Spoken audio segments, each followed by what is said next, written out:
Hey everyone, welcome back to Glass-Ratner's Business Interruption webinar series. So, French President Emmanuel Macron made some interesting comments today, talking specifically about the fragility of the supply chain. And all across the world, what we've seen is generally the same, which is a lot of countries that source their products or intermediate products that go into other products have relied on the supply chain, which has been taxed because of the nature of coronavirus. And he specifically said that this ordeal has exposed flaws and fragilities in terms of going out and sourcing of the goods specific to the French markets, but although you can also make the same argument for pretty much any countries. So one of the ways that business owners tend to manage some of the risks inherent in the supply chain is through something called the contingent time element or contingent business interruption. You may also see a business interruption specific to dependent properties. And a lot of that, it just is the same tenets that go into a traditional business interruption policy, but extended to a named supplier or a named customer. So in Florida here, where I am in Orlando, one of the common examples that I always see are hoteliers that may rely on Walt Disney World or Universal Studios in order to have people coming through the door and putting heads in beds in their hotels.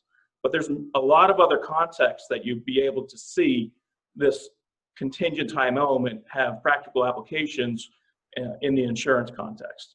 So whether it's a manufacturer which may source, say you have tires, and a car manufacturer relies on the tire manufacturer in order to use those inputs on their products, or in the context of what we've seen here in the U.S., maybe some agriculture where you have a pork producer that sells to a meat processing plant which has been shut down because of the virus.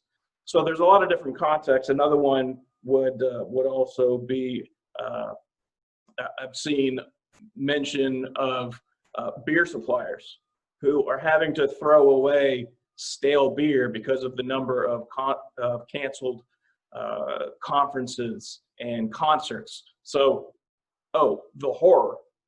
And obviously, that's not something that a business plans for.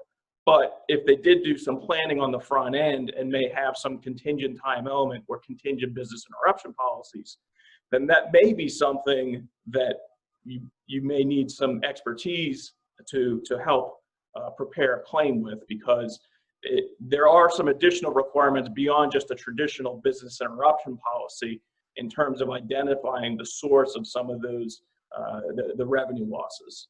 A lot of the same tenets remain the same. You still have a period of restoration. You still have the measurement of your net income and continuing expenses, which is very similar, but then there's some additional requirements in terms of identifying where the source of the loss may be. Is it a named supplier? Is it a named customer? Or would it be a secondary source?